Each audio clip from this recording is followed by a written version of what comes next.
కోతల రాయుళ్ళు. ఒక గ్రామంలో నలుగురు కుర్రాళ్ళు ఉండేవారు. వారు ఎప్పుడూ ఏవో విడ్డూరాలు కల్పించి మాట్లాడుతూ ఉండేవారు. ఒకనాడు గ్రామం చివర ఉండే సత్రానికి పొరుగురి వాడొకడు రావడం వాళ్ళు చూశారు. ఆ మనిషి మంచి బట్టలు కట్టుకుని ఉన్నాడు.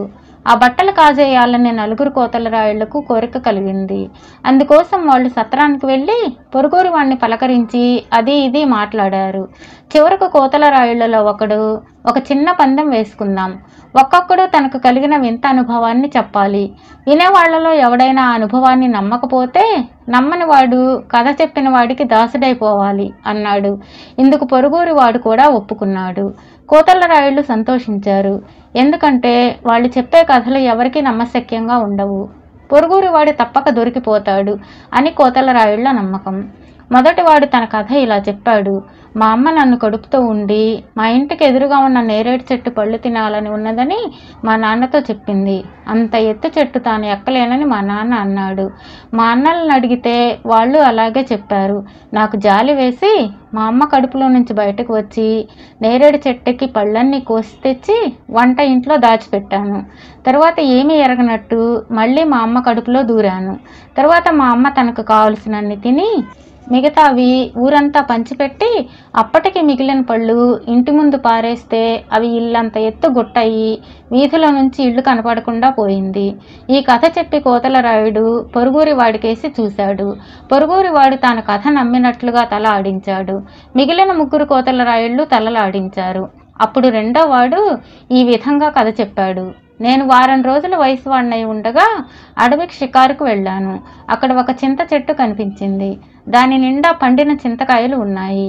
నాకు ఆకలిగా ఉండడం చేత వెంటనే చెట్టెక్కి కడుపు నిండా చింతగొల్లలు తిన్నాను. దాంతో పొట్ట బరువెక్కి నిద్రమత్తు వచ్చేసి కిందకి దిగటం అసాధ్యమైంది.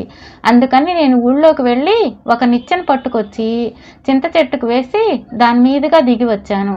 ఇంకా నయం, నాకు ఊళ్ళో నిచ్చెన దొరికింది, లేకపోతే ఆ చెట్టు మీదే ఉండిపోవలసి వచ్చేది అన్నాడు. ఇది కూడా నమ్మినట్లుగానే పొరుగురి వాడు తల ఆడించాడు. మిగిలిన ముగ్గురు కోతల రాయుళ్ళు తలలు ఆడించారు. అప్పుడు మూడోవాడు ఈ విధంగా తన కథ చెప్పాడు.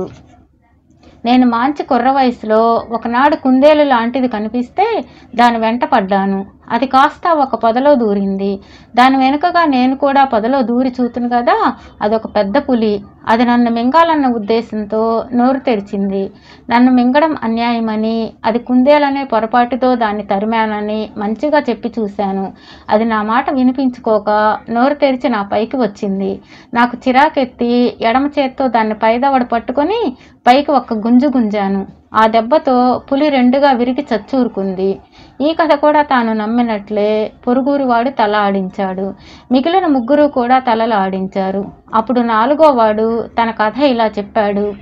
కిందటేడు చేపల వేటకు వెళ్ళాను. ఒక్క చేప కూడా దొరికింది కాదు. మిగిలిన పల్లె వాళ్ళని అడిగితే తమకు కూడా చేప అన్నది చిక్కలేదు అని చెప్పారు. నది అడుగున ఏదో జరుగుతూ ఉంటుంది. అదేమిటో చూద్దామని నేను నా పడవలో నుంచి నీటిలోకి దూకాను. నది అడుగున కొండంత చేప ఒకటి ఉంది. ఇతర చేపలన్నిటినీ అది తినేస్తున్నది. ఒక్క గుద్దుతో ఆ పెద్ద చేపను చంపేశాను. ఆకలి దహించుకుపోతుండడం వల్ల నేను అక్కడే నిప్పు రాజేసి ఆ చేపను కాల్చేసి దాన్ని శాంతం తినేశాను. తర్వాత నీటిపైకి వచ్చి నా పడవలో ఎక్కి ఇల్లు చేరుకున్నాను. ఈ కథను కూడా నమ్మినట్లే పొరుగురి వాడు తల ఆడించాడు. మిగిలిన ముగ్గురు కూడా విధిగా తలలు ఆడించారు. ఇప్పుడు పొరుగురి వాడికి కథ చెప్పే వంతు వచ్చింది. వాడు ఇలా చెప్పాడు. కొంతకాలం కిందట నాకు ఒక పత్తి తోట ఉండేది. అందులో ఒక పత్తి చెట్టు చాలా పెద్దది, ఎర్రగా ఉండేది. మొదట్లో దానికి ఒక ఆకు కానీ కొమ్మ కానీ లేదు. తరువాత అది 4 కొమ్మలు వేసింది. ఒక్కొక్క కొమ్మకు ఒక్కొక్క కాయ కాసింది. 4 కాయలు కోసి పగలదీసేసరికి 4 నుంచి 4 యువకులు బయటకు వచ్చారు. వారు నా పొలంలో కాసిన కాయలలో వాళ్ళు గనుక 4 నాకు బానిసలే. వాళ్ళ చేత పొలంలో పని చేయించాను. వట్టి సోమరిపోతులు కావడం చేత కొద్ది వారాలు పనిచేసి వారు పారిపోయారు. వారిని వెతుకుతూ బయలుదేరి చివరికి ఇక్కడ వాళ్ళను పట్టుకున్నాను. మీరే ఆ 4 నా వెంట నా పొలానికి వచ్చి పని చేయండి అన్నాడు. ఈ కథ విని 4 తలలు దించేసుకున్నారు. వాళ్లకు పెద్ద చిక్కే వచ్చింది. కథ నిజమని ఒప్పుకుంటే తాము ఆ పొరుగురి వాడి బానిసలమని ఒప్పుకోవాలి. కథ అబద్ధమంటే పందెం ప్రకారం అతడికి దాసులు కావాలి. సత్రంలో ఉన్న ఇతరులు కూడా కోతల రాయుళ్లను ఆ కథ నిజమో అబద్ధమో చెప్పరేంటి అని అడిగారు. కానీ వారు ఏ సమాధానమూ చెప్పక మూగవాళ్లలా చూస్తూ ఊరుకున్నారు. సరే, మీ ఒంటి మీద ఉన్న బట్టలు నాకు ఇచ్చేయండి, నేను మీకు స్వేచ్ఛ ఇస్తాను అని పొరుగురు వాడు వాళ్ళ బట్టలు పుచ్చుకొని ఆ ఊరు విడిచి తన దారిన తాను వెళ్ళిపోయాడు. అప్పటి నుంచి ఆ కోతల రాయుళ్ళు ఎలాంటి కోతలకు పోకుండా బుద్ధిగా ఉండడం నేర్చుకున్నారు.